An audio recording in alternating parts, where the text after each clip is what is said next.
वैदिक काल के मतलब क्या होता है, इसको क्यों वैदिक काल कहा गया, याद है? देखिए वैदिक काल इसे इसलिए कहा गया क्योंकि इसमें क्या किया गया था, इसमें वेदों का निर्माण हुआ था। क्या हुआ था? वेदों का निर्माण हुआ था। इसमें वेदों का निर्माण हुआ था, इसलिए इसको क्या कहा जाता है? वैदिक काल। क्या कहा जाता है? वैदिक काल। अब क्वेश्चन ये रहा कि इसमें तो वेद पहले ही पढ़ा दिए, तब वैदिक काल पढ़ा रहे हैं, तो ऐसे ही पढ़ा जाता है, ठीक है। अब क्वेश्चन है कि ये जो वैदिक काल का समय था, ये कब से कब तक था? वैदिक काल का जो समय था यह 1500 बीसी से लेकर कितना बीसी तक था? 600 बीसी तक। कितना था? यानी वैदिक काल का, जैसे मान लीजिए कि आप लोग के क्वेश्चन पढ़े हैं ईसा पूर्व सिंधु घाटी सभ्यता का समय कितना था? 2550। इसी तरह ये जो वैदिक काल का समय था, हो सकता है एग्जाम में पूछेगा, इसको दो पार्टों में बांट के पढ़ा जाता है। दो वर्गों में बांटा गया था। एक कौन था? पहला था ऋग्वैदिक काल। क्या था? ऋग्वैदिक काल। और एक क्या था? उत्तर वैदिक काल। क्या था? ऋग्वैदिक काल और दूसरा कौन था? उत्तर वैदिक काल, ठीक है। और ये दोनों का समय का विभाजन किया गया है। ऋग्वैदिक काल में जो समय होता था वो 1500 से कितना होता था? 1000। कितना होता था? 1500 से 1000 होता था। और ये कितना से कितना होता था? 1000 से 600 होता था। ये ठीक है। तो पहला क्वेश्चन है कि ये आर्य लोग, वैदिक काल के संस्थापक ही आर्य को माना जाता है, ठीक है। वैदिक काल के संस्थापक कौन थे? आर्य। कौन थे? संस्थापक थे आर्य। समझ में आ रहा है? बोलिए, ये जो आर्य थे ये कहाँ से आए थे? कहाँ से आए थे? इनका ये आए थे मध्य एशिया से। कहाँ से आए थे? मध्य एशिया से आए थे। समझ में आ गया? यानी वैदिक काल के संस्थापक आर्य को ही माना जाता है, जो कहाँ से आए थे? मध्य एशिया से। अब क्वेश्चन बताना है कि ये तो मध्य एशिया से आए थे, लेकिन इन्होंने बसा कहाँ था? बसा था 5 भूमियों का प्रदेश। 5 भूमियों के प्रदेश कौन है? पंजाब। कौन सा है? 5 नदी है। 5 नदियों का प्रदेश का ये, उसका नाम क्या है? पंजाब। अब देखिए एक बार आप लोग को ये क्या बोला जाता है? 5 नदियों को किसे कहा जाता है? इसमें पहली नदी कौन थी? सिंधु। सिंधु के बाद कौन थी? सतलज। सतलज के बाद झेलम। झेलम के बाद झेलम के बाद ब्यास। ब्यास के बाद रावी, ठीक है। देखिए रावी, सुनिए, चिनाब ये सिंधु नदी है। सिंधु जल समझौता में आया था। चिनाब, सतलज, झेलम, ब्यास और रावी।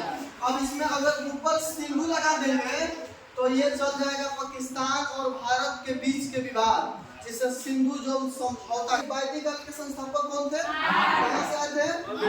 कैसे कहा थे? ठीक है। अब ये जो आर्य लोग थे, ये आर्य जो थे अपने को से इनकी भाषा थी, आर्य लोग की भाषा क्या थी?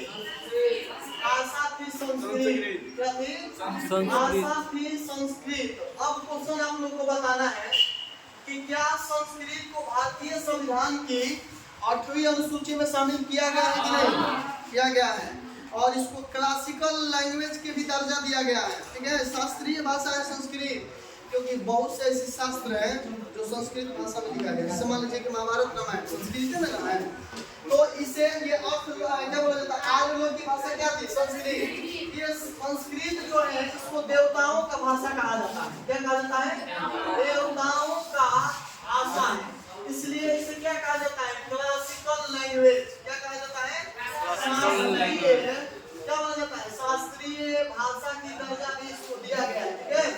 समझ में आ रहा है? बोलिए, आर्य लोग की भाषा क्या थी? संस्कृत। और ये संस्कृत को क्या कहा जाता है? देवताओं की भाषा। और इसे क्या कहा जाएगा? शास्त्रीय भाषा। अब क्वेश्चन है कि इन लोगों को, जब आर्य लोग को संस्कृत की नॉलेज थी, ये अपने आप को बहुत श्रेष्ठ समझता था, क्योंकि कहता था कि मुझे तो देवता की जिस भाषा की ज्ञान है वही भाषा हम भी जानते हैं, ठीक है। तो ये क्या बोला जाता है? आर्य लोग संस्कृत भाषा के कारण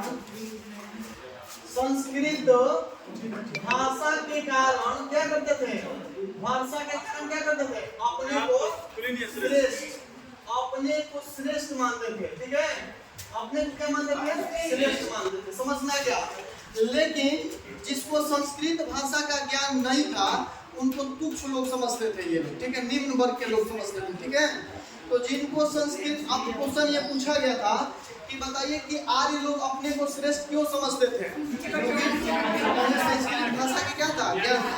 और जिन लोगों की संस्कृत का ज्ञान नहीं था उन लोग को क्या समझते थे? तुच्छ आदमी, छोटा आदमी। ठीक है, अब देखिए अब क्या हुआ कि ये जो आर्य लोग आए भारत में, इन्होंने कहा कि अब हम लोग आर्यीकरण करेंगे। आर्यीकरण का मतलब क्या हुआ? आर्य का प्रचार प्रसार करेंगे। ठीक है, इसका विस्तार करेंगे। तो दो वर्गों में बांटा गया। क्वेश्चन पूछेगा कि दक्षिण भारत का आर्यीकरण किसने किया था? दक्षिण भारत का आर्यीकरण किसने किया था? दक्षिण भारत का आर्यीकरण किसने किया था? आर्यीकरण किसने किया था? तो बताइए, अगस्टक ऋषि। कौन थे? अगस्टक ऋषि। ठीक है, ये जो अगस्टक ऋषि थे इन्होंने दक्षिण भारत में आर्यीकरण का क्या किया? प्रचार और प्रसार किया। समझ में आ रहा है? बोलिए। इसके बाद क्वेश्चन पूछेगा कि उत्तर भारत में आर्यीकरण किसने किया था? उत्तर भारत में आर्यीकरण मतलब उत्तर भारत में इसका विस्तार किसने किया था? आर्यीकरण। बताइए, याद है? नहीं याद होगा तो राजा विदेह का अपरोही, मतलब देखिए लिख रहे हैं राजा विदेह। राजा का नाम क्या था? विदेह के अपरोहित मतलब उनके ब्राह्मण, घर के पूजमान ब्राह्मण जिसको अपरोहित कहा जाता है। तो राजा विदेह के पुरोहित का नाम क्या था? गौतम राहुगण। क्या था? गौतम राहुगण।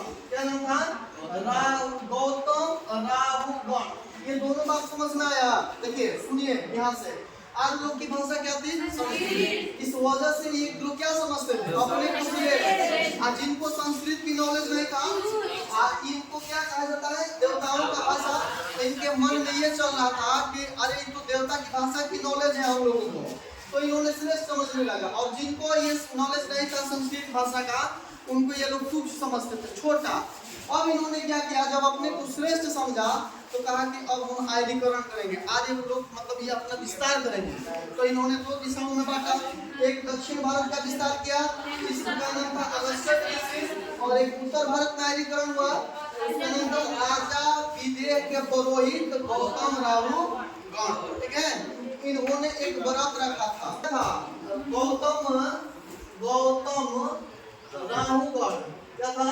राहुगण। इन्होंने एक व्रत रखा था। उस व्रत में क्या था? कहा था कि हम गंडक नदी को पार करके क्या पहुंचना चाहता था? पार करके ये पटना पहुंचना चाहता था। कहाँ? पटना या पाटलिपुत्र भी लिख लीजिए। पाटलिपुत्र या पटना भी पहुंचना चाहता था। ठीक है, लेकिन इनका व्रत क्या होगा? फ्लॉप हो गया, ये नहीं पहुंच पाए।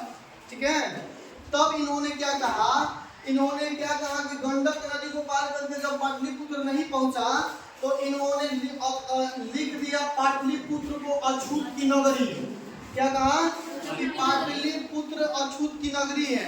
और पाटलिपुत्र में जो गंगा नदी का विस्तार है उसका जल दूषित है। समझ में आ गया? ये दोनों बात किसने कहा था? गौतम राहुगण। ये जब इनका व्रत फ्लॉप हो गया तो इन्होंने कहा पाटलिपुत्र को अछूत का नगरी माना। क्या माना? पाटलिपुत्र को अछूत की नगरी। अब प्लस में गंगा नदी के जल को क्या माना? गंगा नदी के जल को पवित्र नहीं माना। जल के पवित्र नहीं माना। क्या माना? पवित्र नहीं माना। समझ में आ गया? और ये जो है नहीं माना। ये दोनों के दोनों की चर्चा जो किया गया है, यानी पाटलिपुत्र की अछूत की नगरी प्लस में गंगा नदी के जल को दूषित मतलब अपवित्र नहीं माना, इसका लिखवा दिया अथर्ववेद में। जो वैदिक काल उत्तर वैदिक काल में पढ़ाए थे कि अथर्ववेद की रचना जो है उत्तर वैदिक काल के बाद हुआ।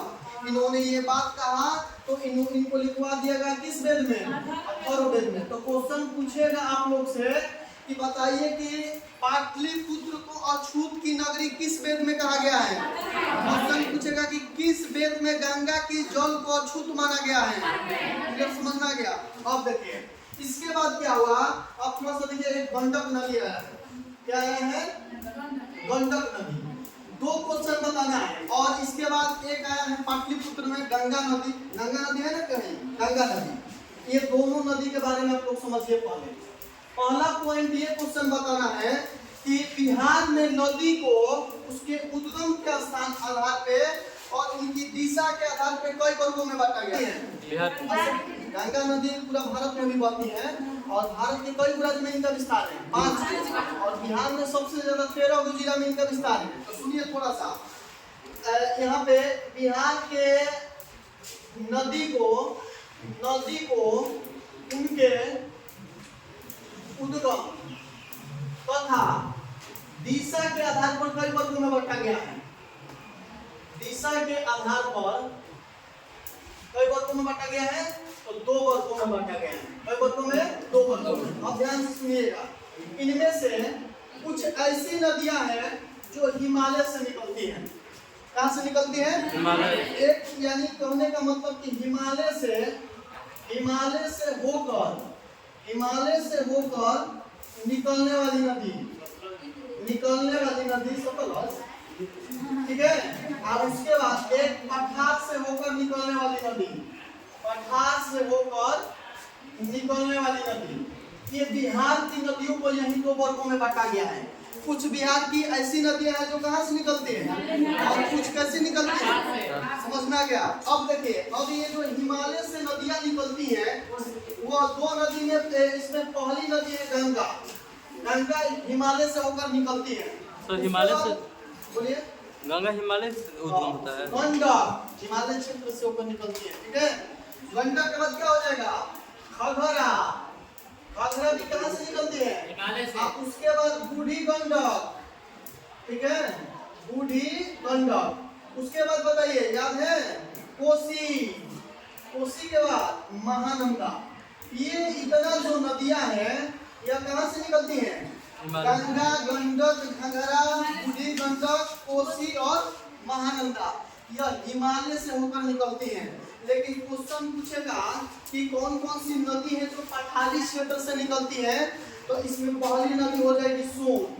कौन सी नदी? दूसरी नदी हो जाएगी पुनपुन। कौन सी नदी? पुनपुन। तीसरी नदी हो जाएगी करमनासा, ठीक है। और चौथी नदी कौन सी हो जाएगी बताइए, याद है? फाल्गु नदी। कौन सी नदी? कौन ऐसी नदी है, समझ में आ गया, जो बिहार और उत्तर प्रदेश के सीमा को निर्धारित करती है? बताइए। हाँ, एकदम सही है, करमनासा नदी। ये जो करमनासा नदी है क्या करती है? बिहार और प्लस उत्तर प्रदेश की सीमा साझा करती है। और यह करमनासा नदी जो होती है चौसा में गंगा नदी में मिल जाती है। यानी मुहाना कहाँ बनाती है? गंगा नदी में, चौसा में। और इसमें ये जो क्वेश्चन और बताना है, ये जो क्वेश्चन थी कोसी नदी, इसको क्या कहा जाता है? बिहार के कहा जाता है। क्या कहा जाता है? बिहार के आत्मघाती नदी कहा जाता है। बिहार के आत्मघाती नदी। और यही विश्व की नदियों में पढ़ा के कौन सी नदी? विश्व की, मतलब चीन की कौन सी नदी है जिसे चीन का शोक कहा जाता है? ठीक है। तो ये जो बिहार की शोक नदी है कोसी। अब क्वेश्चन आप लोगों को बताना है, इसका उद्गम आप लोग बताइए। तो उद्गम यहाँ पर ये कोसाई नदी की पहाड़ी से निकलती है। कहाँ से निकलती है? कोसाई नदी की पहाड़ी से निकलती है। और यह मुहाना कहाँ बनाती है? गंगा नदी में। और गंगा नदी में कहाँ मिलती है? कटिहार में। कहाँ मिलती है? कटिहार में यह गंगा नदी में प्रवेश कर जाती है, ठीक है। तो 3 क्वेश्चन इससे याद रखिएगा। कोसी नदी जो है बिहार की शोक कहा जाता है। कोसाई नदी की पहाड़ी से निकलती है, मुहाना कहाँ बनाती है? कटिहार में। अब देखिए यहाँ है गंडक नदी। सबसे पहला इनका भी उद्गम आप लोग बता दीजिए, क्योंकि जो ये क्या बोला जाता था, गौतम राहुगण थे, इनका मेन वर्क क्या था कि वह गंडक नदी को पार करें। तो इसलिए थोड़ा सा गंडक नदी के उद्गम आप लोग बताइए, नहीं याद है? अन्नपूर्णा पर्वत से निकलती है। कहाँ से निकलती है? अन्नपूर्णा पर्वत कहाँ का है? नेपाल का अन्नपूर्णा है, ठीक है। अन्नपूर्णा पर्वत से निकलती है और मुहाना कहाँ बनाती है? मुहाना गंगा नदी में, क्योंकि अब गंगा के ही सहायक नदियाँ हैं। और ये जब गंगा नदी में मुहाना बनाती है तो कहाँ मिलती है गंगा नदी में? हाजीपुर में। कहाँ मिलती है? हाजीपुर में। और इसी हाजीपुर में बिहार के अंतर्गत सबसे ज्यादा क्या मिलता है? केला। ठीक है, समझ में आ गया? तो गंडक नदी का उद्गम हो गया अन्नपूर्णा पर्वत और मुहाना कहाँ हो गया? गंगा नदी में मिल जाती है हाजीपुर में। बाकी ये क्वेश्चन याद रखना है कि यही गौतम राहुल थे जो गौतम नदी का गंडक नदी को पार करके पाटलिपुत्र पहुंचना चाहते थे, लेकिन इनका जो मिशन हुआ सफल हो गया और कहा नहीं आ पाए तो इन्होंने श्राप दे दिया, कहा कि पाटलिपुत्र अछूत की नगरी है और गंगा की जल है जो पवित्र कभी नहीं माना जाएगा, इसलिए हम लोग ब्रह्मनाशा नदी के जल भर के शंकर जी पर चढ़ाते हैं। मकसद वही ना है, गंगा नदी की क्यों नहीं जल चढ़ाया जाता है? यही कारण है, अथर्ववेद में लिखा गया है। कहीं नहीं हम लोग पटना से जल लेके आते हैं, यहाँ पे पटना से भी लोग जल लेके चले जाते हैं, तो यही रीजन था ये कहानी। ठीक है, यानी क्वेश्चन पूछेगा कि वैदिक काल में प्रसिद्ध जानवर कौन था? प्रसिद्ध जानवर था गाय। गाय को समृद्ध माना गया था, शांति का प्रतीक या समृद्धि का प्रतीक माना गया था। क्या माना गया था? प्रतीक माना गया था। और जो व्यक्ति गाय के अगर मान लीजिए कि मार देते थे या गाय के बारे में कुछ बोलते थे तो उनको मृत्युदंड की सजा दिया जाता था। किसकी सजा दिया जाता था? मृत्युदंड की सजा इसमें दिया जाता था गाय के लिए। ठीक है, और यहाँ जो वैदिक काल के जितना भी राजा थे उनका मुख्य वर्ग क्या था? राजा का मुख्य काम क्या था? वर्ग मतलब काम क्या था? तो गाय का खोज करना। क्या काम था? गाय का खोज करना था। ठीक है, मतलब वैदिक काल के जितना राजा थे खोज के युद्ध करते थे और उस युद्ध में क्या करते थे? गाय जीत कर लाते थे। ठीक है, और इसी प्रक्रिया को कहा जाता है गविष्टि, जो कि एग्जाम में पूछा गया क्वेश्चन है कि वैदिक काल में गविष्टि का अर्थ क्या होता है? तो वैदिक काल में गविष्टि का अर्थ होता है गाय के खोज या गाय के लिए किया गया युद्ध। समझ में आ गया? क्लियर समझ में आ रहा है? तो वैदिक काल का प्रसिद्ध जानवर हो गया गाय, समृद्धि का प्रतीक है। और इनको जो गाय के बारे में छेड़छाड़ इनको करता था उससे मृत्युदंड की सजा दी जाती थी और इसको क्या बोला जाता था? गविष्टि। समझ में? व्यवस्था का मुख्य आधार क्या था? वैदिक काल में सिंधु घाटी में क्या था? व्यापार और कृषि दोनों, लेकिन दिया था व्यापार सबसे पहले। ठीक है, किसी में व्यापार देना है, किसी में कृषि देना है, तो हम सही किए थे जो कृषि मारे थे उसी को टेस्ट में। तो वैदिक काल के अर्थव्यवस्था का आधार क्या था? कृषि था। इसमें आधार था कृषि। ठीक है, आधार क्या था? कृषि। अब क्वेश्चन आप लोग से पूछेगा कि वैदिक काल का समाज, वैदिक काल कैसी थी? ग्रामीण या शहरी? वैदिक काल कैसी थी? वैदिक काल ग्रामीण था। क्या था? मेसोपोटामिया क्या था? सातवां मंडल में। इसी दशरथ युद्ध का चर्चा किया गया है किस मंडल में? सातवां मंडल। कौन सा? बता रहे हैं, दशरथ युद्ध का चर्चा किस मंडल में? अब ये जो हुआ था दो लोग के बीच हुआ था, आर्य और गैर आर्य के बीच। आर्य लोग के बीच और क्या हुआ था? गैर जो आर्य नहीं थे उनके बीच हुआ था। ठीक है, यानी इस युद्ध में जीता कौन? आर्य लोग। अंततः आर्य लोग क्या किए? आर्य लोग जीत गए। आर्य लोग क्या हुए? जीत गए। समझ में आ गया? तो ये दशरथ युद्ध हुआ था रावी नदी या पुष्करी नदी के तट पे। सातवां मंडल में इसका चर्चा है। आर्य और गैर आर्य के बीच हुआ था। अंततः कौन जीता? वैदिक काल हो गया। वैदिक काल दो भागों में बांटा गया था। एक कौन था? ऋग्वैदिक काल, ऋग्वैदिक काल, और एक कौन था? उत्तर वैदिक काल, उत्तर वैदिक काल। अब देखिए, ये जो ऋग्वैदिक काल था और ये उत्तर वैदिक काल था, एक में जाति का निर्धारण किया जाता था कर्म के आधार पर।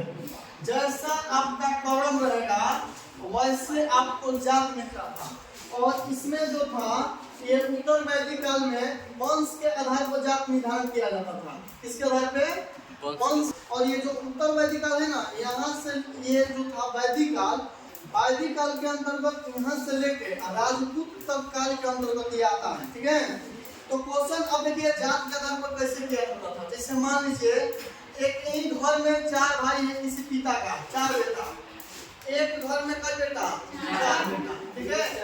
एक बेटा है, मान लीजिए कि कोई सामाजिक सेवा कर रहा है, सेवा का मतलब समाज की सेवा कर रहा है, समाज सेवा, ठीक है। एक बेटा है जो सैनिक पद पे है, कौन सा पद पे है, सैनिक पद पे है, 2 बेटा हो गया। एक बेटा है जो व्यापार कर रहा है, व्यापार कर रहा है किसी चीज का, और एक बेटा है जो दूसरे के घर में काम कर रहा है, दूसरे के घर में क्या कर रहा है, घर में कोई ना कोई कुछ ना कुछ काम कर रहा है, ठीक है। अब इस आधार पे बांटा गया था जात लीग बाय लीग हाल 4 को हो गया।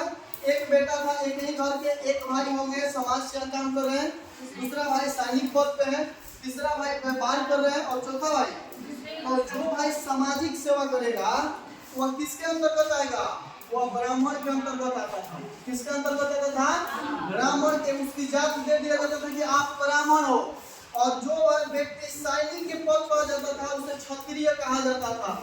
क्या कहा जाता था, क्षत्रिय। और जो व्यक्ति व्यापारी करता था उसे क्या कहा जाता था, बताइए, उसे क्या कहा जाता था, अच्छा, दूसरे के घर काम करने वालों को क्षुद्र कहा जाता था। क्या कहा जाता था, क्षुद्र, और इसको शाक्य कहा जाता था, ठीक है। अब देखिए, अब एक ही भाई एक ही घर के 4 जात मिल गया। देखिए, जो सामाजिक सेवा कर रहे हैं वो ब्राह्मण हो गए, सैनिक पद पर क्षत्रिय हो गए, व्यापार कर रहे हैं तो क्या हो गए, शाक्य हो गए, और दूसरे के घर में काम कर रहे हैं तो क्षुद्र हो गए, ठीक है।